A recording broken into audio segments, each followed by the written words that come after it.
All right. We are back with On the Money Podcast. I'm your boy, Chris Fish. I got my two partners here with me. I got Bethel Johnson. Yeah. My brother, Chris Harris over there. And then our special guest we have in the building with us, we have Miss Asheya Warren. How y'all doing today? Hey. Good, fam. All right. Good. So I'm going to kind of get on into it. See, now we are a couple episodes into things, and I'm going to just go ahead and get into some things that's been bothering me, as far as where I see where we're at as a folks. And today's topic that we're going to get into is more about celebrating the crumbs. Mm-hmm.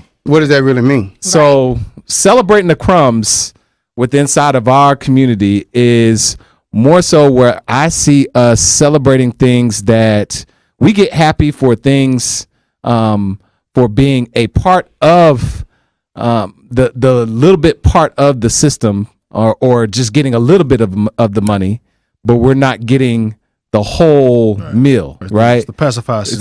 We're happy about being pacified with little things, right? Recently, here's a small example, right? Recently, we just had, Juneteenth. Mm-hmm. Correct. Yeah. Right. So, and one of the things that we say all the time, there's two things that can be true at the same time, right? So I'm happy that we have something that we could celebrate. Yeah. Definitely. While at the same time, are we celebrating or commemorating? Because there's a difference. There definitely. You know what, ma'am? You are right about that, because there is a difference between the celebrating and commemorating. Break that down for me a little bit. So celebration is something that you do with exuberance and honor and excitement and fun and flair. Commemoration is something that is more somber and reflective and not commercialized, and that's the pathway that I think this federal holiday of Juneteenth is going to go, is towards the commercialization, because this is America and we like to have a sale. Yeah, exactly. While we're not talking about context. And the thing that burns me up about Juneteenth is, how are we going to have Juneteenth and then can't talk about why we're having Juneteenth, since we can't have critical race theory in schools? Like, there's a huge disconnect in all of that. Yeah, right. It's hypocritical. Right. So that's a strong example as to celebrating the crumbs, right? So we got a chance to celebrate, because I know how my cousins are and how we are. we actually out there celebrating. We're not commemorating. We gonna fire up the grill and the smoker. Out there. Any excuse to put something on the grill. We're doing it.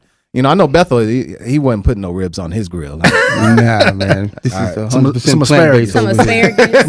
Grilled asparagus. 100% plant-based. 100%. Some seasoned mangoes. Man, however,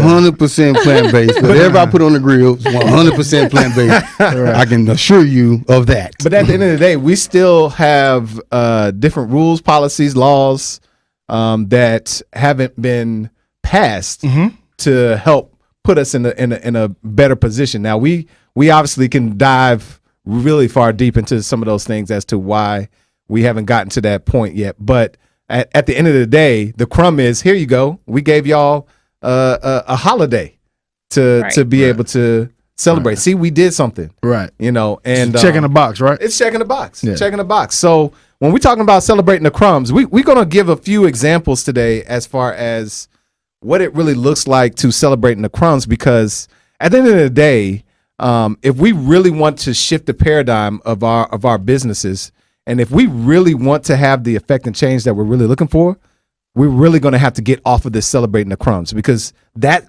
is one of the key things that I believe that is keeping us from being moving things forward. So,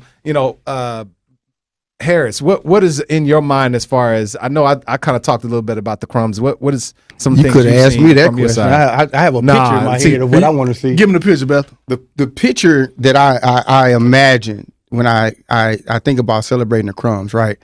I imagine like a table of a group of white folks is what I'm going to say. Come on, fat dudes sitting around feasting here, right on the top of the table, and I can see people or dogs rather, right? Sitting by the table waiting for something to fall off the master's table so they can eat.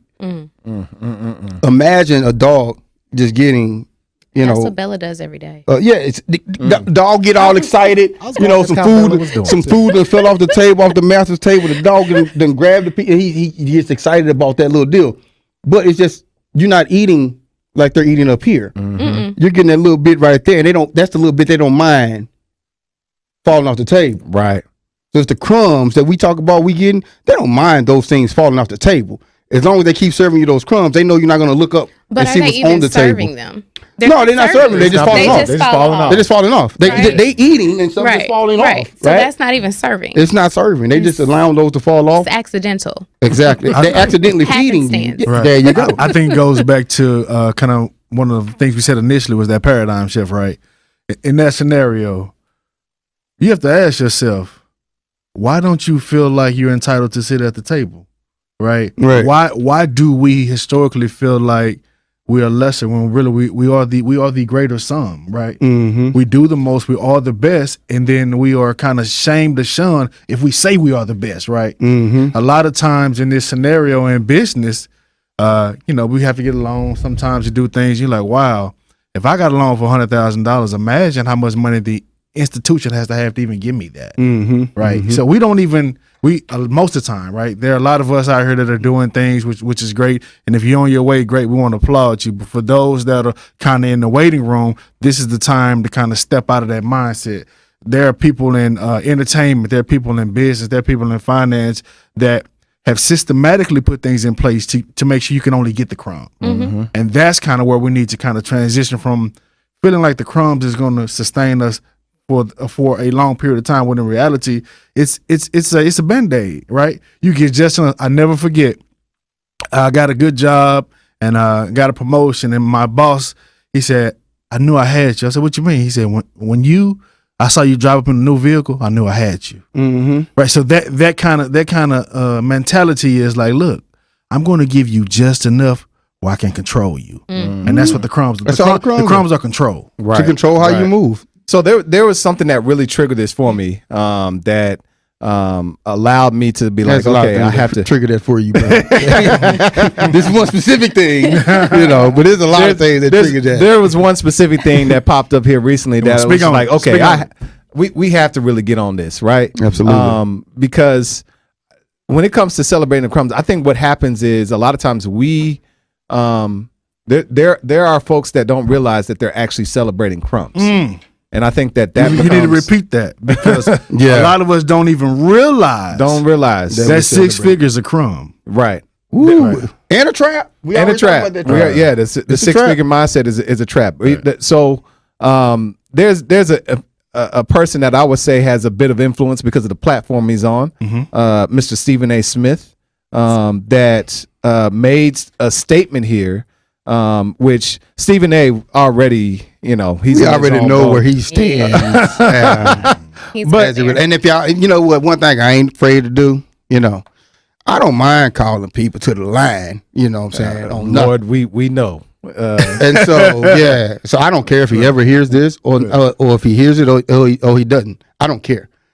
But he needs to know where he stands amongst a community, because you're in a position and have a platform, and instead of using it to build your people, you don't do that. You'll find a way to tear them down. And with this mindset, the statement you about to make that he said only proves that even further. It's confirmation. So here's the statement that Stephen A. went on and said. So he said, and I quote, "I wake up every morning with 2 thoughts. Number 1, how do I make my bosses more money? And number 2, how do I get some of it?" Celebrating the crumbs. Right? Bro. Now I'm sorry, man. It just bothers me. It just does. I think it bothered me that I had an owner in the NFL, bro. It bothered me. Like, it really hit me when I got to the NFL that somebody owns my talent. And you're a commodity. Exactly. And it goes back to the celebrating the crumbs mentality. Where people saw that what I signed for, where I'm from, that's a lot of money where I signed from. But just imagine if you paying me millions. What are you making off of me? Absolutely. Listen, you and I had a conversation. God. That paradigm shift you had, I think about when I was in college, and I tore my knee up, right, my sophomore year, and I remember walking around campus at a, pretty nice sized university, and people automatically assuming that I could only be there to play some type of sport. Like I couldn't be there to matriculate. Right. I wasn't saying I was the best student, but I took pride in who I am and what I can do because I recognize I have a legacy in front of me and behind me. So what I do is important, right? This opportunity, I don't want to waste it. And me, you were just talking about that recently, like, to be honest, he's pissing me off. And that kind of made me buckle down even harder. Like, okay, don't tell me what I can't do. Right. Right. You can say a lot of things about me, but you're not going to out-hustle me, right? And transition to you saying in business, when my manager, my boss said to me, I knew I had you when you were in a position to better yourself, let me know there was a game. I wasn't aware that was being played, and I had to figure out how to get out that matrix. Now, Ms. Warren, as a business owner yourself, when you hear a line like that coming from a guy like Stephen A., what kind of triggers or comes in your mind with something like that being said? Why do you care about your bosses so much? That's number one, right? Because they don't care about you in the same way. At all. You are disposable. You are an ID number. Right. Tomorrow, if he is canceled, because cancel culture is a real thing, tomorrow, if he is canceled, they're still going to have that money that he was hoping that they would make. And he only wanted some of it. He only wanted some of it. He only wanted some of it. So I'm curious. I didn't realize that he said that. I'm kind of taken aback that he said that. I'm curious to what the comments are in response to what he said and whether or not people he doubled down are on board. He doubled down. Did he double down? So the interesting thing, though, is that going into the comments, this is why Stephen A., his personality type is so He's strong. volatile. He's volatile. He's strong. But the reason why he doubled down is because the comments, actually, everybody was going in on him. So that actually made me proud to see that so many folks were like, come on now, that was... You can't be cooning now in 2021 that hard, so here's bro. the question. Was his intent to be provocative, or was his intent to really say where he lands? I believe that about him. But guess what? If it's whether provocative or not, like we said, two things can be true at the same time. Facts. So he could feel that way, but and also be provocative at the same time. I can tell you though, when the information was given to me, I was triggered on the fact that, wow, you telling me you didn't think about your family, your household, your community. What can you do thank God to provide a waking up? No, his first two things is to make sure his boss is good. You know what I'm saying? Right. And he just want a little bit of it, the crumb falling off the table. Yeah. Wow. So I mean that is a big issue that we see, and obviously Stephen A. has a huge platform. He has a huge mouth all at the same time, and he's an entertainer. So to your point, what has made him money is going against the grain. He's stirring the pot. Exactly. Right? So when you stir the pot, what's the outcome, right? And where do you land in that outcome? So, I think watching the comments and seeing what people say, I'm glad that people try to reel him in, but I don't know which was a more polarizing statement. The how do I make my bosses more money and how do I get some of it? So are you asking for some of the more? Or are you asking for your own piece of the pie? Like, what are you really asking for? Because you recognize in that statement that you're increasing their value and their revenue because you're a part of this puzzle, right? But you're not valuing yourself in that. And so that's the disconnect for me. I think to your point, my biggest problem is the fact that he has to ask. Wow. Like you utilizing your power to increase. Right. But you had to ask. So, but it's if you look at the wording, it's not even asking the bosses for it, but how do I get some of it? When really you're the talent. If you're the talent, then you garner the money. That's a negotiation, right? And so exactly, Unless he knows that system though. He's a cog in that wheel, right? He knows that he can be replaced. He done seen it time and time again. Right. So he's made it through several layoffs in ESPN. So he knows how to really kind of tap dance, soft shoe to ensure that he has a position when everything flames out. And he'll know, okay, well, they'll consider me because they know that I would do this. This is where I stand for them. You know what I mean? Yeah. So we've seen a number of times where he's taking stands to be on a part of the ESPN brand side, more so than for the culture. He doesn't do it and he gets upset, when he says that he gets challenged on his stance for the culture. Like he gets upset about that. Right. But there's just too many You can't times. do it both ways. He does it. You can't have it both ways. Double-minded man is unstable in all his ways, right? Man. So Yeah. I mean, here it is. It's another strong example. But that, to me, the Stephen A. thing is a big glaring example. But there's a lot of subtle things that we see that can be celebrating the crumbs that sometimes we don't even know that we're actually celebrating the crumbs, right? So again, something that we talked about was the 6-figure mind trap, right? And we see a lot of different business gurus that are out there that are pushing, okay, hey, let me help you get, this right here. Here's the ultimate goal. Let's get that 6 figures, right? When it actually should be something that is larger, as far as the goal sets that should be out there. So looking at those things is when it comes to celebrating the crumbs, what are some other subtle things that you guys see hitting out there that we need to look at when it comes to this topic to help us push things along? I mean, so many different areas that we can touch on there. You talking about celebrating the crumbs. To be honest with you, I think it's a mindset, man. Because once you realize your power, your brand, what you have to offer, your whole perspective changes. I don't. Stephen A. Smith, not to kind of hover over him, but he's an intelligent individual. He's a seasoned veteran in his field. He was a reporter before he was an on-air talent, right? He understands the logistics. He understands he has to quantify and qualify his statements because he will be challenged, especially in today's time. In 2021, with all that's going on, right, privately and publicly, right, Juneteenth, right? You want us to celebrate Juneteenth, but you don't want us to speak about it in school, right? It's a contraindicator. So the smoke, right? We chase the smoke. The smoke is the crumb.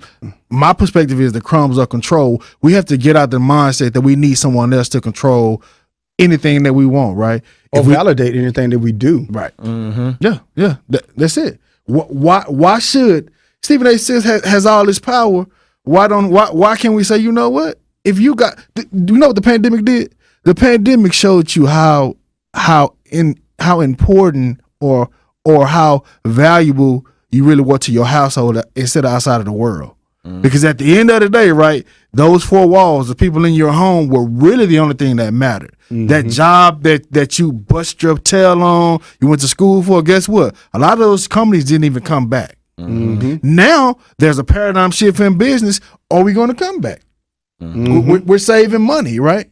Right. The place that you had your money set up was no longer there, right? So you celebrating the crumbs, and your kingdom is built on crumbs. And when something really happens, you don't have anything to sustain you. I'm not telling you what I think. I'm telling you what I know. So we have to get out of the mindset of allowing someone else to validate who we are. One of the things I saw is with professional athletes, I see this coming around every single year when it comes draft time, right? You have draft time comes up, and you have this thing that goes on every year. You have players that either want to buy mama the house or want to get daddy the truck, Which are noble causes, right? Right. Yeah, it's notable that you want to do some of those things, right? And so the becoming that professional athlete has become that target. But instead of saying, you know what, I want to make that my target as the athlete, how many of us are actually saying, man, if they're paying 53 players on the roster all of this money, how much money are they making up there as the owner? Or GM. Or the GM, or it just Or anything. whatever. GM not gonna probably make. Well, GM makes about the same as some of the players. Yeah. But The owner is making. But even bread. aspiring to things outside of Your being wheelhouse. the commodity piece, because that's a finite amount of time, right? And yes, you can make a lot of money during that time provided you don't get hurt, provided that you perform, provided that you don't do anything to get yourself canceled. Right. But nobody ever seems to think about beyond that. Right. Right. And that's, I think, problematic. And or when they start to think about it, it's too late. It's too late. Right. And I always, when I talk to people about it, for me, when people say, what was different about you? Because they couldn't believe the mindset I had coming in the door. Well, I had that mindset simply because I was older. Mm-hmm. If I'd have got drafted when I was supposed to get drafted, when I was like 22, 23, it would have been a different mentality for me. I would have been like everybody else coming in and been like, hey, I'm going to get more than one contract. Mm-hmm. But because I came in at 24, I did the math. I said, by the time I get out this contract, I'll be 29. And I started looking like who's going to really spend a lot of money on a 29, 30-year-old receiver. So I started thinking about all of that. So for me, my whole goal was to not go back to scratch, right? To nothing. And that was my mentality out the gate. And I always thought about that throughout my career. I never was a big spender because, like I said, if I live slow now, I can live how I want later. Mm-hmm. And so that was my mentality. But a lot of cats come in with zero education around money because you have family members who are not experiencing wealth. You have no one that you can pull on for the most part to help guide you when it comes to money. Because no one else had experience. How many people in your family got experience with millions? None. So how they go tell you what to do? All they go come to you with a bunch of ideas and that you go spend your money on. Right? That's what it is. They come with a bunch of ideas. Like needs themselves. Or needs. Right? So I had to get well versed in the art of saying no. Mm-hmm. Because I care about my people. I care about people. My people. I care about people outside of my family. And so for me, it was like I can't finance every idea. Right. But you can't. I think that that's something that speaks to the broader kind of Crumbs conversation and these systemic inequities that we as Black people face. Indigenous, native to Turtle Island. I don't know if y'all have covered that, but we're not gonna go there today. But I think that impacts any of us who come from a different background. Go to college, get the good job, start making six figures, that sort of a thing. Athlete or not, right? Like you can be a business professional, an executive, whatever the case may be. The tables are different because a lot of times you have family, other commitments that you want to make sure people are good, right? And so your opportunity to sustain and keep your wealth that you've earned is eroded because you are taking care of mama, taking care of you're the only grandma, example. paying somebody's college tuition. Right. I there's an awesome example, and this is just a kind of, it's not us, it's not our fault, right? Like we are dealing with the hand that historically we've been dealt from systemic racism it's and policies and all of these sorts of things. But one thing that comes to mind is I was watching this video of it was kind of an older white man talking about how to tee up the next generation, if you will. And his whole thing was, when, say your kid is going to college, instead of letting them stay on campus housing, let them become a sophomore, buy them a condo. Yep. Buy them a condo in their name, right? So that they now start to have an asset that starts to earn wealth, tricks, right? They have credit established. What's earn money? I don't know about earning wealth. But it earns. Because it's an asset. It becomes an asset that they have that appreciates. And when they graduate, they can either then sell that or whatever the case may be. And you've already got a history. And his advice was, keep that child on all of your credit card accounts, add them as an authorized user. You're paying all of their bills. Essentially, they're reaping the benefits of you doing that. We're not doing that. No, we're not doing that type of stuff. Number one, we might not even own the house that we grew up in. Certainly, we're not about to buy you a house while you're in college. And you may not want to be on your mama's credit card. And you don't want to be on your mama's. So, like, there are all of these things. So there's a book called Toxic Inequality that talks about this. It like traces Black/indigenous people. Just indigenous. He gonna say all this. Just indigenous. Oh, hey, I'm just warning you. Don't make her eyebrow raise. I'm just saying, it's I'm just telling you that indigenous, you know. I'm just gonna roll with them today. I'm not, It's just we'll get indigenous. off something else, and but it follows people over a period of time to look at all of these factors that impact them in comparison to other people who don't have to deal with that, right? And where did they start and where did they finish, and vice versa, right? And it's a totally different game, and that's post redlining, that's post civil rights, that's post all of these post racial America things, right? Except for these policies still exist, right? And these problems still exist, and so now what, right? Listen. I had a friend, Indian friend in college, and he kind of broke down why the family home is important, right? Oh yeah, Right. In essence, generationally. Now when I know more about business, it's just a family bank. Yeah, Right. That's really all it is. But they are entering into that for that, right? Right. So he was like, yeah, my mother and father, or first generation immigrants, right? I'm in college. Well, this is what we do. Everybody in our family pools their money together, which group economics, right? Pools their money together to buy this home, to put them in position to have an asset. Then they can leverage that asset for collectively. school. Right, for school. And he said, well, when I get out, I have to commit 5 years of having a business and using that home as leverage. I'm like, wow, that was a cold business. This is like 96, 97. Right. Like right. He was being exposed to those things in business and life because it's a position, right?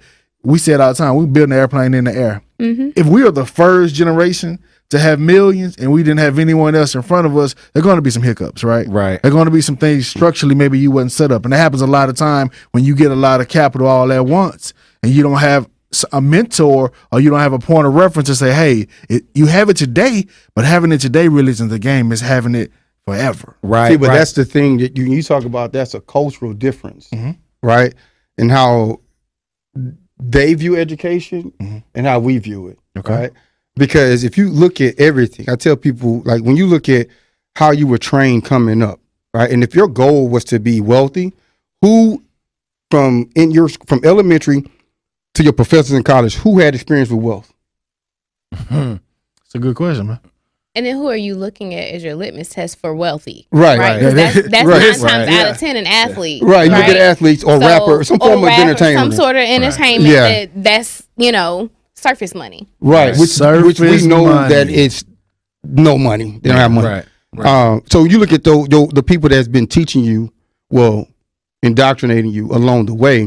When you look at that, like I always thought about those things, even in college, even though I didn't have the money at the time. My mentality was like, how are you going to teach me about these things and you don't even have experience in these things? Right. So I knew that this is a waste of time, but we keep sending our kids to school, and what are they going to produce? More workers.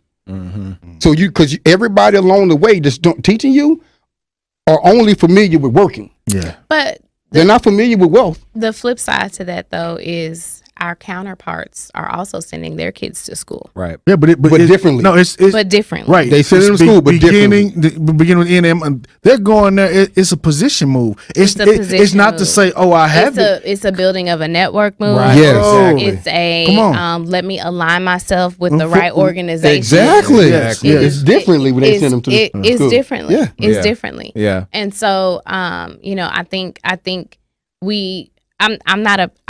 I'm a graduate of college, but I'm not a proponent of college as Me the too. end all be all, right? right. And so I think that, there are plenty of people who can focus on a trade and become wealthy.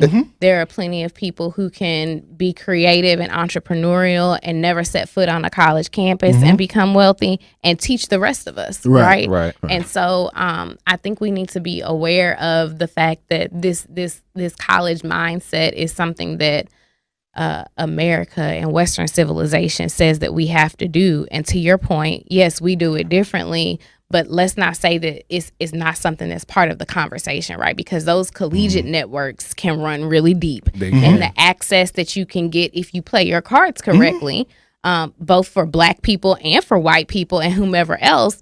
You just have to be strategic about all of your moves, right? And so I think that's the thing that we probably need to spend more time on is cultivating these access points and teaching people how to leverage their networks. Right. Because what do you say all the time, Harris? One of the strongest currencies is what? Relationship. It absolutely is. Absolutely. And listen, listen. I mean, it's not what you know, it's who you know, I can and that's 100%. be honest. Yes, I feel like I'm good, I'm great, but if I strip all that away, God and the people that have been, I am actually an extension of the people that are around me. I'm humble and intelligent enough to know, like, really, the positions that I'm in now is not by chance. It's about relationships, right? And it's about cultivating those. And once again, look, if I didn't have an example, you didn't have an example, you didn't have an example, and we come together, even though we didn't have examples, we can use each other's experience in life to make the right step. Right. So, I'm always big on strategy. So to kind of get back to, I had hung my hat on some of the things that the athletes were doing. From a strategy standpoint, here's one of the things that I think that would be important for not just the athletes, but anybody that's now in a position to where they have a little bit more money. And if you're now having to feel like you have to take care of your family, because right now we actually got our folks, we got folks that are making money now. Definitely. We just don't, we're not surrounded with the right strategies to continue to scale up, to grow it, right? To continue to scale. So from a strategy standpoint, but hold on, before you get into why you think that is. Well, we haven't been exposed to those strategies. Well, not that. I'm saying it's a double. I agree with that. I you agree. ask, answer. I'm asking, like, where do you think that come from? Because, like, we just got through talking about, college and education. We're pushing our kids through the conventional methods of what we know, right? Go to college, get a good job so you can make your six figures or whatever, right? Right. We're not teaching them outside of that, because the strategy that we know that you're going to discuss is outside of the normal conversations that are in our households. Right. It's beyond that. Right. Again, it goes down to what you get exposed to, and then part to what you all were already talking about. My aim for my kids is a lot different for most. In the aspect of, I know where I want them to be at, and I know what I want them to be exposed to. So I try to make sure that I'm exposing them to as many things as possible, so that they can be prepared for what is going to hit them. Right. One of the things that I studied for, I continue to study, is how do you prepare a prince or princess to take over as ruler. Right. And as trivial this may sound, most folks might get this analogy. When you were watching Black Panther, right? When his father died, where was he? It was the ancestral plane, right? No. When He was by his he side. was sitting right by his side. Oh, he yeah, was he sure there, was. right? Yeah. At the UN. It was at the UN. Now, Marva girl. yeah. So when it cut next to him taking over, did you have to see him starting to train to become the king at that point? No. You don't. No, but he still had his own self-doubt. He had his own self-doubt. That's just human called growth. side. Yeah. Right. But that didn't. But his father already said, if I didn't prepare you for my death, I failed. I failed you as a father. Right. So to me, it's making sure that your kids are by your side, and strategically are growing them to expose them, absorbing this information. absorb the information. Right now, as we speak, what do we have? We have our kids sitting right in here listening to us. Right. That's strategic. Yeah. Right. Right. So, but in general, going back to what I was saying about strategy, to get into that part, one of the things that I think that is just a shift that is needed is, instead of just automatically putting your money into buying that house or buying that car for mama, we need to look at buying assets or buying cash flow that now can produce those certain assets that you're looking for. So you can, there's all kinds of different asset classes that you look at. You can whether you're buying multifamily units, whether you are buying storage units, because them daggum storage units make a whole lot of money and very low overhead. You could buy car washes, because that's like printing money. That's my thing. Right? There's so many things. The thought is buy cash flow first. Right. And then when you have that cash flow, you allow the cash flow to purchase those other expenses that you have out there. So if now you're in a position to where instead of feeling like I have to take care of everybody off of the one set of cash flow I have, I bought more cash flow to take care of more things that are going on inside of my life. It's an engine, right? Invest in an engine, right? Investing into that engine. Right. The other side of that, which I've seen happen and occur, my boy LeBron did something that was different than most. Right, he was so strategic with his stuff when he was building up his team. Initially, when LeBron first got into the league, he signed with CAA. That was the group that he was with. Right. Now, Rich Paul, who is his agent right now, right? Maverick Carter. Guess where he had them go into first when he first got into the league? They started working for CAA.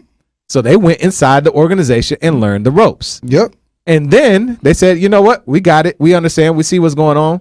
Boom. We breaking out and we creating our own. Yeah, that's the Hawata That's how you do it. It's the Hawata Williams method. That's how you do it. Yeah. Every job that I've had, Trojan horse. every job I'm learning everything that I've had everything. was all strategic. Every job after the NFL was very strategic because, for one, when I left the NFL, I didn't know what I could do. Right? Didn't know what other skill that I had, because when you were excelling in one area of your life so much, you don't even pay attention to the stuff that the life skills that you're going to need when you're done, because you don't ever think that this game is going to end for you. So you just continue to build your A man up as the guy that's getting all the attention, right? And you putting all the effort into that guy. But the B man is the person that that's going to carry you for the rest of your life, because that's the one that's going to continue beyond the sport. Is that really not a thought though? Because like as these guys age, like you know time is coming for you. You don't. There's a real belief of invincibility. It is. Yeah, it's because the clock is running, right? Like you gonna hit 30, 35 at some point. You gonna have to hang. Your body is gonna force you to hang it right. But see what we think, and I know. I'm telling you, because I've always tried to understand it, and it doesn't compute for me. Like, how are you not thinking post? Because the way I know when I was playing, the way they make you think is, you only should focus on football, right? Don't get any outside interest, because that's going to distract you from your job. So you need to just focus only on football. So if you got guys that's focusing only on football, they're not even thinking about outside interests that you can go into after the game, right? So that's what they teach when you're into it. Nowadays, I think it's a little different, because people, it's more information out there than it was during my time. Way more information. Guys now are setting themselves up as businesses, which is a great thing now. But during my time, even if I had cats on my team that was like 35, had been playing 15 years. You don't think it's going to end? That clock is going to inevitably It's going to end on everybody. Even Tom, his time is going to come for him too. Like the father time is undefeated. Yeah. It's going to come for you at some point in time, but you don't think about it because you don't give energy to it. You just think about doing your job. If we're talking about athletes, like that's the major disconnect, right? Is like that percentage of student athletes who make it to professional, right? And don't even, like we were talking about before, don't even think about the management or operations side of this behemoth of a business, right? Of sports as entertainment, right? And then you layer on the clock that's perpetually ticking. That's problematic. Like, I'm so glad that they finally allow these NCAA players to start to make money. I need my money. Right. I need my back pay. They owe me. They owe you. They owe me. I absolutely want my do. back pay. Run me my coin. Yeah. Right. Texas A&M made a lot of money off of me, man. I'm just telling you that right now. Exactly. Made a lot of money. I need my money. I mean, so even with that being said, what do you all think about this new NIL ruling with the NIL? Name, image, and likeness. Oh yeah, I was like, what? This is a new league or something? Oh my goodness! But you always trying to speak in acronyms, bro. If you just tell us, bro, I'm sorry, I forgot you know, football players, you got to deal with them. Hey sometimes. man, listen, we're cerebral. That's the thing. No, but the name, image, and likeness that the NCAA, in my mind, there's still going to be some things that come out, right? Obviously, there's athletes that are coming out who are pre-positioned to be ready to start taking advantage of this. But still, in my mind, regardless of them being able to go and get money out of these different endorsement contracts and things of that nature, there still has to be obviously some education around, you know, the capital that's going to be coming your way. There's going to be high needs for strategy, because it's about to be Wild Wild West. The way I look at it is very much similar to how it is in esports and the CBD market. Those are now like fast booming, growing markets, but you know, there's not a lot of control. But it needs to, though. It needs to be that way. It needs to blow up, honestly. Right. It's blowing up right now. And but the ancillary opportunities, not just for the athletes. Right. Because I think, you know, as we talk about agents and people negotiating deals and all of these things, yes, you already have that population, but now you have a whole different audience that you can approach. And so I think there's value in also looking at the outside positions that can emerge because of this new ruling. They're going to control that, though. They're going to absolutely. They absolutely wouldn't have released that without, because it was coming without having some form of. They're going to control that. Let me see how I'm going to control this. Way to profit off. So you saying even like, you know, with the kids growing and say, well, now you can go into the field of being an agent, right? So give you a prime example. When I came out, you can represent yourself. You can represent yourself, because I didn't even know, like, a couple of cats that were on my team were representing themselves, right? I'm like, damn, why I got an agent paying him 1% of my money? You know what I'm saying, for the deals he set up, when guys are negotiating their own deals. I'm like, I know what I will and won't play for, right? Well, there's cats like Rashawn Gary for the Green Bay Packers, who actually got his own agency. He created his own agency coming out of. That's what I'm saying. Like, that's the play, right? We need more of them. And he has a bunch of now new athletes underneath. Right. So listen, like I told you, in business, I was taught in business school, you need to get yourself in the toll gate industry, right? So look, he was thinking not about that moment, but about how can I eat forever? Yeah. Yeah. Right. If I'm around these athletes, I know they need representation. Instead of me saying I can only do this, how about I build an engine where I can sustain and grow and use some of that capital to do other things that I want to do. Yeah, this dude already got his exit strategy before he even getting them, and that's the problem with a lot of people inside of not just sports but in business in general. Not having an exit strategy. It kills your capital. It's the fastest way for you to lose your money without having any kind of exit strategy going into things. So that's why you celebrate Crumbs so much. Exactly. Because we don't exit out of anything. We don't look for exit. Right. We look to stay. And so we get a little promotion. We are afraid to exit because it's tied to the way you can take care of your household. Goes back to that Stephen A mentality. You're afraid to step out because you're like, I got this thing that is not quite doing it, but at least it's something. It's something. Right. If I step out here, I ain't got nothing. Listen. Well, I think at the end of the day, I think the target needs to shift and change, because the target is part of the problem, right? We talked about how sometimes with businesses, we are holding on to these businesses way too long, where you're not realizing all of the capital that you should be realizing until you actually sell, right? We're not building to sell. We're not building to get into the other things. We're not, because the target is let me build to hold long term. Now there's some things. To your point, is that a crumb though? It's for holding on to my mom and pop for too long. It can be a crumb, depending on what you're doing with that crumb. Like, so it's about the scalability. That's all it boils down to. Like, so there are some assets that are buy and hold. Then there are some things that are just fix and flip, like some businesses, like what they do with business in private equity firms and all that kind of stuff.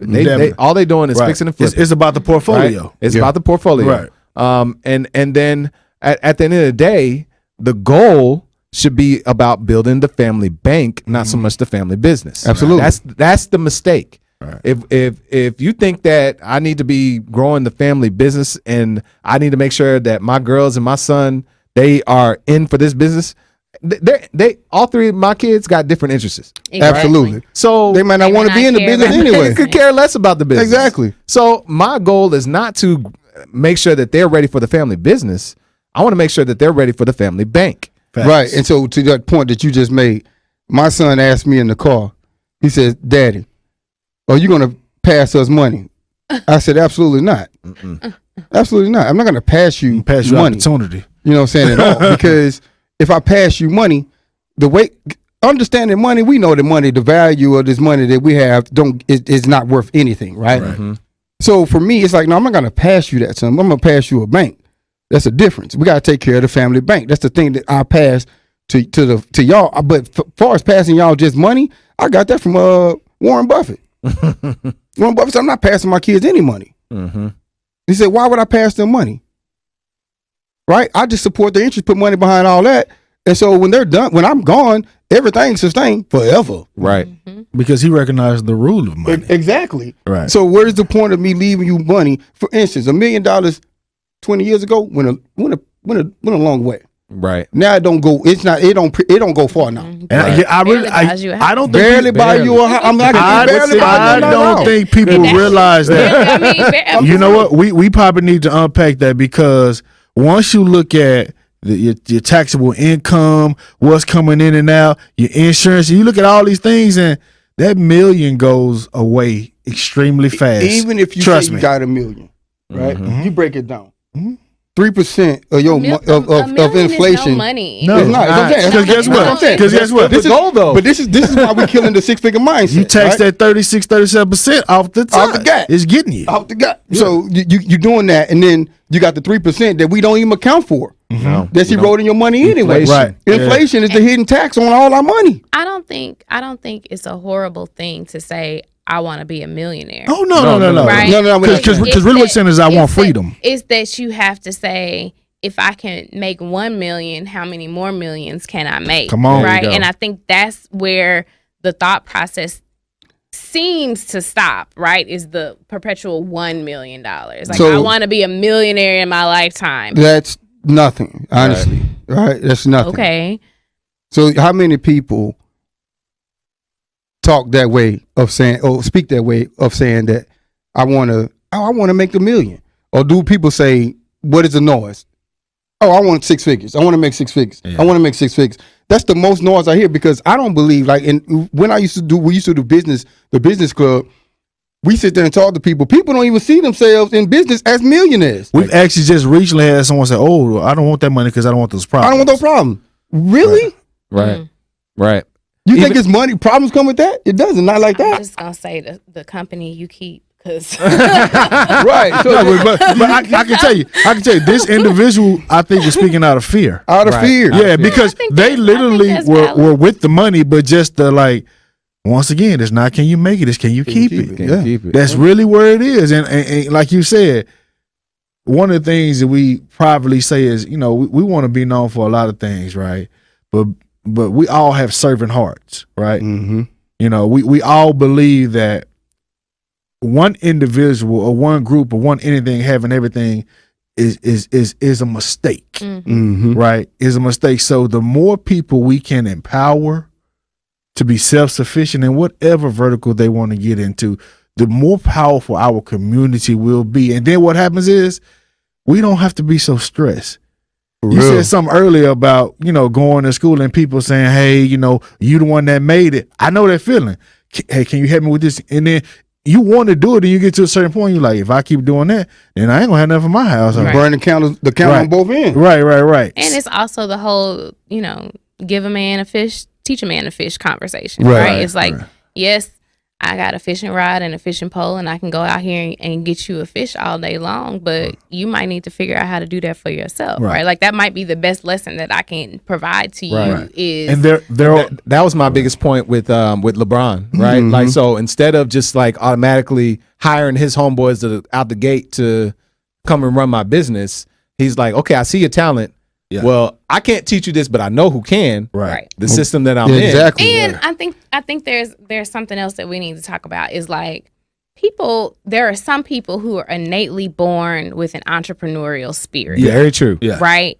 And we can recognize that very early, and we can either choose to ignore it or choose to cultivate it. Right. And if we choose to ignore it, then they can be entrepreneurial in a way that's not necessarily going to benefit them in the long term, right? Illegal. Well, Right, well. right. Okay, I didn't say it, but I said I'm gonna say it. Or legal. right. Or legal. Or you can say, hey, I know this 8-year-old, 10-year-old, 12-year-old has a hustle mentality. Hustle is not a bad thing. Hustle It's is not. a great thing. Hustle and grit, Listen, right? Like listen. bottle it up, let's sell it, right? Yes. But if you don't harness it and cultivate it and direct it, it can go way left. It can go way left. Do you think that's more of a conditioning thing of us, or people in general? Well, I for us, I think it's a lot of times we don't know how to cultivate it, or we don't recognize that we need to cultivate it, right? Or don't have the bandwidth to. Right? Because I mean, there's a lot of factors, and the case can change based off of who that individual is, or that family unit, or whatever kind of societal constructs are impacting them at that time. But again, if you don't recognize it, if you don't put that child into programs that are going to expose them and introduce them to options and career paths that they don't typically see, like that's my whole thing. Is like, how can I expose people to a career path that they have misconceptions about, that they don't understand, that they don't recognize, right? Like there's a whole, and for every world that I see, there's 50 million other ones, right? And so like I think that's the disconnect of where we are. We see, again, surface level, what we can do now, what we can do, with 6 figures and lawyer, doctor, whatever the case may be, but like all of these other things that have potential, but that kid that has that entrepreneurial hustler's mindset built in from birth, literally, what do you do with that? I have one.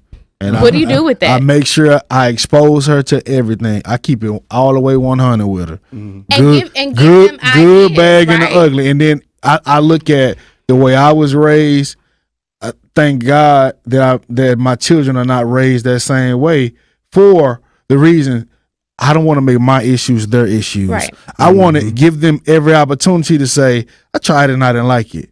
Versus, And like I you think said that's something the before, when being good and in football and everybody saying you're good, being on TV and thinking there ain't no plan B. Right. I was built for this. It's a lot of things I could have done, but I know I can do this. Give me the ball, put me in position, and it's over with. Right. Then having to grow up and make a decision to say, hey, I can chase that dream continually, or I can pay these bills over and position myself to kind of have a legacy. What I want to do with my daughter and my children is give them every opportunity to try things and say, hey, now that worked that way, but what about this way? I want them to always think, I'm a disruptor, right? And I know that you said something earlier that was so powerful. Everybody's not an entrepreneur.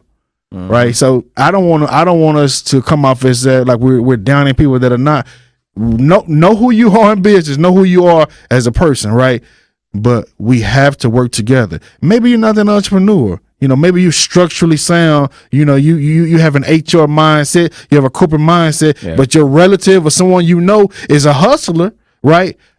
If we come together, right, there's not anything we cannot do. And historically, we get those one-offs and we move away, good, bad, whatever, for whatever reason. And then we say, wow, somebody else is buying up this neighborhood, or wow, why don't we have Whole Foods or healthy options in our neighborhood? Or wow, why don't we have swim caps that fit our kinky hair, right? Right? Because for so many years, our voices were muffled. And then what happens once your voice is muffled for so long, you're almost afraid to raise your hand and give your opinion. Right. And I'm glad you said that little piece right there, because I'd be remiss to say that a huge part of the reason why we don't have the exposure to the different examples is because when we did have those long ago, they got destroyed. Facts. Right. And so Facts. Having to start over plays a huge role into where we are But today. they did though. Huh? They did. Yeah. They did. But when they did, at that point, all the white people owned all the stuff at that point. So my point. Facts. They rebuilt. People. We talk about Black Wall Street. They rebuilt it. Yep. But when they did, the white folks owned the buildings that house these businesses now. Right. And again, It's that business stress, that goes- McDonald's. It goes back to Right. to my point of being exposed to what it really looks like, right? I was watching, and this kind of be my last thought, and I'll throw it around to the rest of y'all. One of the guys I like to pay attention to, whether you folks like him or not, is my dude Grant Cardone, right? Oh, yeah. And so one time he was showing a video of him and his daughter, and he was they were on a plane, and he was just showing her some different things about money in general, and then kind of teaching her through some different things about the different assets that they have, all of that good stuff. But when he was starting to get to the end of it, he was like, "Oh, and there's some fun things about taxes that when this goes off, I'll show you that a little bit later." Okay. Right? So it goes down to, okay, we're only exposed to so much, but then some of the fun stuff where it really goes down to, that stuff that gets really held close to the vest. Oh, absolutely. But at the end of the day, when it comes to celebrating the crumbs, the biggest thing that I think the point that we want to get across is that we have to change our mindset of what the target really looks like. Right. We no longer need to be out here just fighting to be included into things. We need to be in positions to where we are trying to secure and sustain our own bank, not the bag. Because right now, the goal is, let me go secure the bag. Well, and that's an individual thought that's process. an individual thought process. Right. We are the only group. Think about this. We are the only group that's tricked into individualism. Mm-hmm. Everybody else Collective. cooperates with one another. Collective, whether they like each Whether other they or like not. each other or not. Prime example. I'll give you a prime example where people can understand this. Remember when Trump was running for president? Try to forget. No. We want to forget. But We want to. Listen. Every president is not for the people, so it doesn't matter. So if you when Trump was running, right? Remember all the Republicans, how they were just talking so bad about him. He's not ain't this, fit. he ain't that. Oh, but they shifted. But soon, they as he was like the Yep. nominee, They fell was back on we code. got right back on code. They start cooperating with him. Every group does that. Except back for us. We're tricked into being individual. We tricked into That's crabs in a bucket mentality. right. But who constructed that? That was Who intentional. constructed that That's what I'm environment? saying. That was intentional. Yeah, Absolutely. Who created Because the we barrel? didn't come here with that. Right. Right. We didn't. That's a word right there. We were already We here. did not. You were already here. You are not about to let people think that we came from somewhere. We was right here. Brought here did not have That was a very mentality. small number, I said. That was a very small number of people. Okay. All right. Okay. I'm not letting it go. I'm not letting people think I think this was we're already here. great. Hold on. No, go ahead, man. Go ahead. I gotta. No, I'm just kidding. But no. To the point he was making, though, I asked, is it? Because she said that not everybody's born an entrepreneur, Right. And I asked, is it something that is innate or is it conditional? situational? Right. I think it's both. I'm not saying it's an either or situation. What I'm saying is that there are some kids under 10 years old who have an entrepreneurial mindset innately. Yeah. Those are the creatives. That's what we're talking about. Not even creatives. They really creative. They the hustlers. They are the hustlers by nature. I have a friend, and I remember distinctly his little brother being like 8 years old and recognized the fact, I can go to Sam's and buy this bag of candy for $7, and I can split it up into these Ziploc bags and sell each bag for $2. Yes, you sold candy at school. And sold candy at school. I used to sell candy at school. Again, that's a hustler's mindset that you realize This is beyond lemonade stand. Listen. This is beyond all of these. My candy was free. Listen, This is a whole. listen. This is a whole. You have a whole business Listen, model because you're listen, looking at your ROI, right? Listen, And My hold on. return on my investment gonna be hold on. Let me tell you. Oh, Bethel's showing his true colors. My child was renting out her locker. this is Right, what I'm saying. because it was positioned where people wanted. So okay, you need it for an hour. Okay, here you can rent it. So these are the things that I I'm would have saying. never thought of that. And this and, is- and and I, this I is- pride myself on being, all about it. But that's what I'm saying. When a parent or an adult in that child's life sees that, because clearly somebody taking him to Sam's. yeah. Right? Like you ain't keeping all this candy in your room. I see you with these Ziploc bags. What you doing? Right? So you can either recognize that and say, I see this and Right. I'm going to cultivate it, or be like, oh, that's just what little Johnny is over there in there doing. right. He's so smart. Right. What are you doing with that? yeah, But And that can go left or it can go right. Right. And that's what I'm saying. fact. Right. So when I look at it on the side of conditioning, right? They condition you to believe certain things where you don't tap into that. Right. Right. And in this instance, in this example, there was not the ability, capacity, bandwidth, time, all of these factors to say, okay, I'm gonna do this differently and harness his innate skills. Right. It was, I'm just gonna go on with the normal day-to-day situation and he's gonna do what he's gonna do, sort of thing. Right. But if someone would have come in and been like, okay, well, if you can do this, Right. guess what else you can do? Right. Right. There's some somebody transferable grab that. skills. Those are Right. innate. Which is why we need our own transferable schools. skills. Like, you don't have to teach. We you need- don't have, well, if come you on. don't have to teach somebody how to hustle and find their own critical business thinking. model Right, and right, yeah. critical, like all of these things. If you don't have to sit now, again, to the question that was posed, is that innate or something that can be taught? It's both and. But if it's innate, you already ahead of the curve. Yeah. Right. Right. Yeah. So like, how do we then harness that and say, because that kid could have been in business development, he could have been in sales, he could have been in a myriad of things, Right. not just for the 6 figures, but beyond, right? Like, let the 6 figures be your gateway into, and not saying corporate That's America it. is the thing. That's it. But like, if Let it be you your have gateway. the skills to do Uh-huh. this, and you're creative enough to think of a business plan, which he did without realizing that's what he was doing. Right. That's the opportunity. Absolutely. I agree. Yeah. I agree with that. I definitely agree with that, because what we don't have enough of are people with that experience to guide that kid Right. in the right direction. Right. Right. But we'll guide them towards school or something versus Right. it's some kids that mow my yard. They've been in business since they were 12. Mm-hmm. They started mowing my yard when they was like 15. Now they're 18. Right.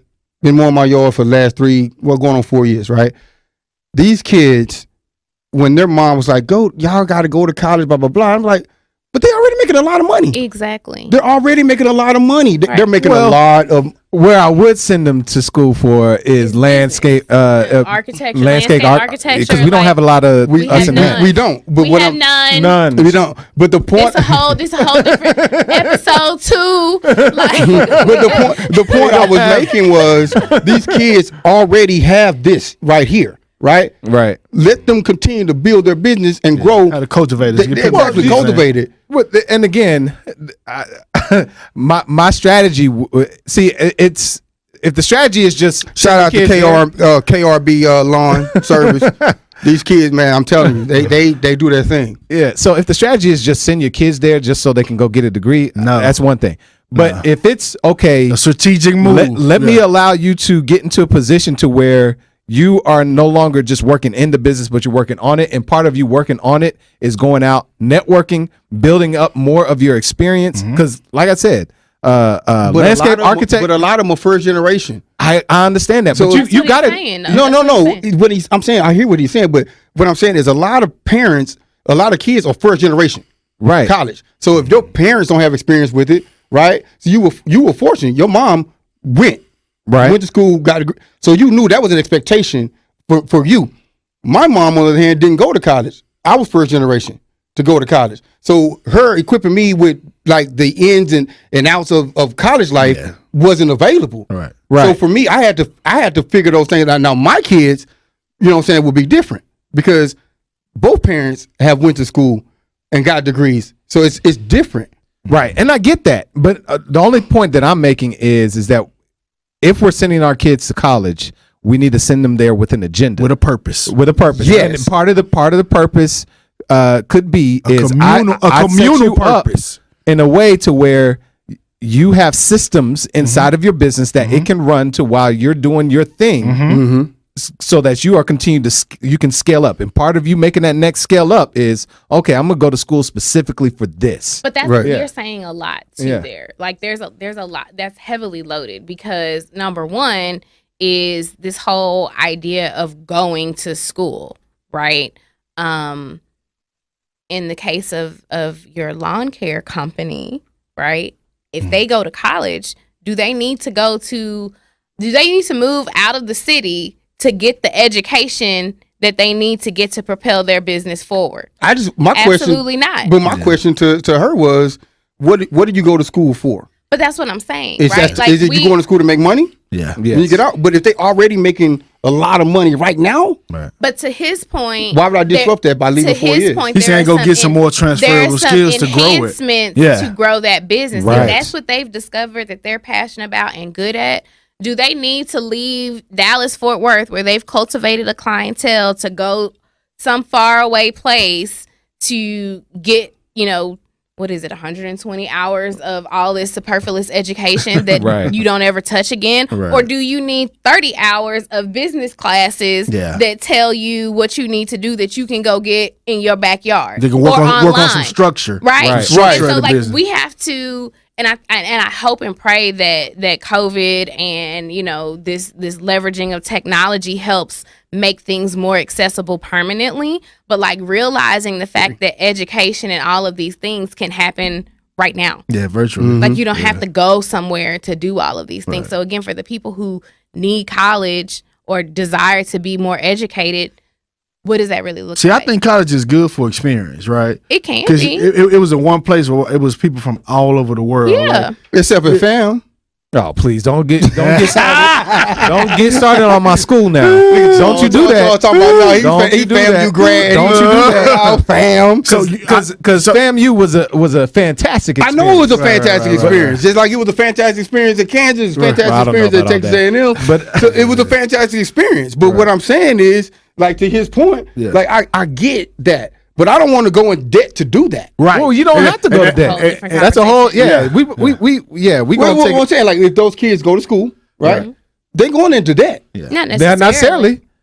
They may not have to. Not necessarily. Would they go? Well, I understand the scholarships thing. I get that. But the point I'm making is, if I'm going to disrupt what I'm doing, if I'm making $150,000 and I'm only 16, 17, I'm making $150,000 then a you year. shouldn't be going into debt to pay for your Exactly. 120 hours of college credit. So why am I going?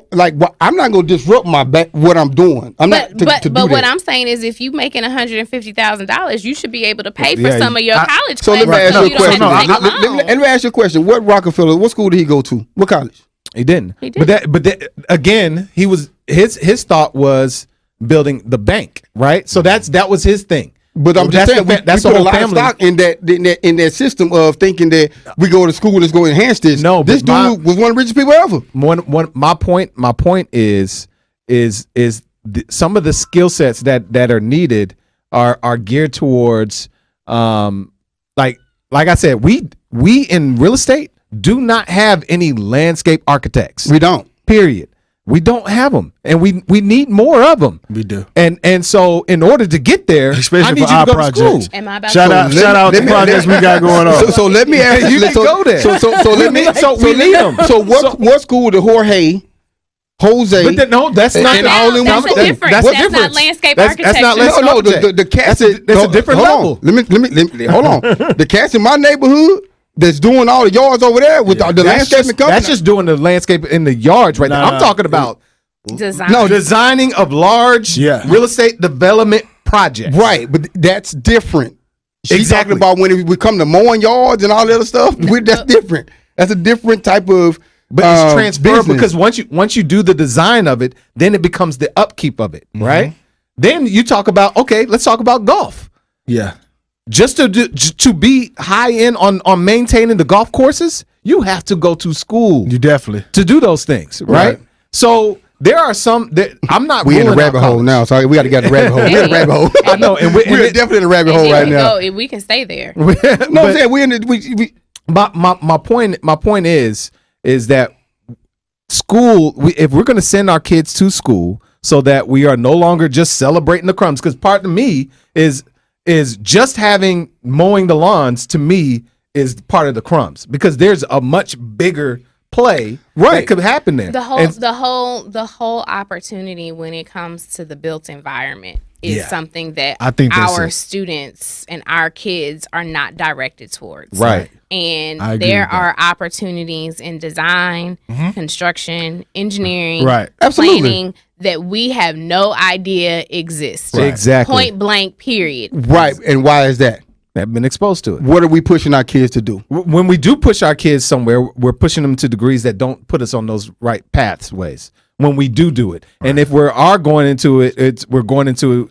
I went to school with people that was going to school to get a sociology degree, right.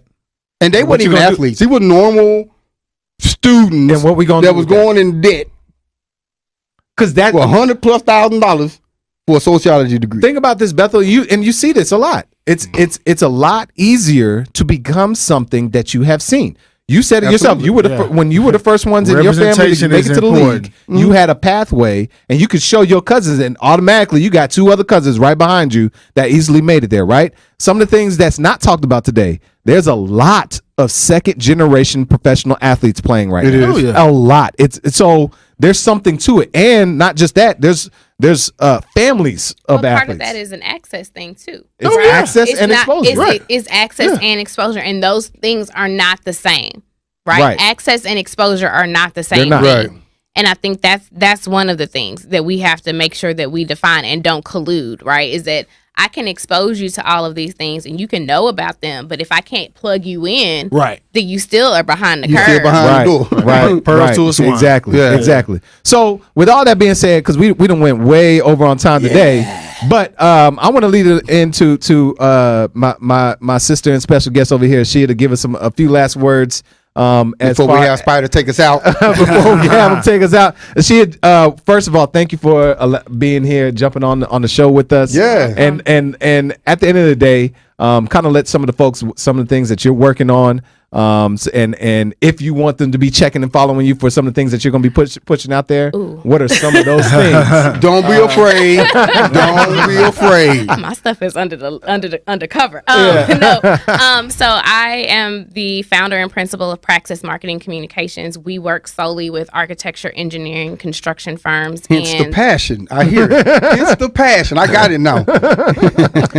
and nonprofits that have a real estate focus or interest. And so one of our passion points is exposing kids to the variety of career paths that are available in the built environment, because we are not exposed to them. And on the marketing side of that business, even my white colleagues who I know about, nobody knew that this was a viable career path. Everybody sort of landed here by happenstance. And that's people who are very successful. Those are people who are kind of still finding their way. But I think that's one of those exposure and access things that we need to be focused on. And there's a lot of misconceptions about working in the built environment. If you're thinking about construction, a lot of people think that that's just I'm slanging a hammer. That's not what it is. It's way more to that. We definitely know that. It's way more to that. Right. And so it's you may never be out on a job site ever, right? Right. And Right. so it's exposing those opportunities and not even leveling the playing field, but showing the playing field, Right, right? right. And figuring out what you need to do in order to be there. So happy to be here. Would love to come back. Yeah, we got to come back and let you dive in because we haven't and talked dive about in. we haven't talked about all, from a real estate development perspective, the lack of representation and involvement. I can count the many times that I'm the only Black person in the room, Indigenous. the only Black woman in the room. No, Indigenous I'm woman. blackety black. Okay. You're an indigenous woman. We're going to get rid of this black. It's indigenous. But it's disarming at times. We see that as well. And you the know. level that you have to fight to just be heard is ridiculous. Representation is important. Just imagine you being in that world and you're being like, you come in, it's only one. At times it's only you. Then our world is even more rare to see our faces in this game. It is. Yeah. Fully aware. We're the only ones that we know of Fully aware. that look like us in that space. Fully aware. Yeah. Right. So big thank you for coming on board and jumping into this conversation with us and providing mad value to the conversation. Definitely. And I appreciate you just being ready, at moment's notice. That's how stay we do ready. it, Stay ready. you know? Stay ready. That's kind of how we do. You ain't got to get ready. Exactly. All right. Exactly. So, at the end of the day, everybody, this is a conversation that is not something that could just be wrapped up in an We will hour have to and some continue change. this. It's something that has to continue and keep going. Yeah. And so, please start having some of the conversations with your people. Share this with your folks. Make sure that you subscribe to our channel on YouTube. Subscribe, like, hit the notification. There you go. Hit all the notifications. You are going to start seeing these things. We are on all the different platforms. Find us, and I'm going to make sure that as y'all see as the video, you can see where you can follow us. But for those that are listening, go to Instagram and go to On the Money GSP. At On the Money GSP, and you will find us there, and you can get more information about what we got going on. But at the end of the day, please make sure you join in and listen up. Here comes our next episode. And Spider, go ahead and get ready. Bring us on out of here. We appreciate y'all for listening. All right. So Motive B.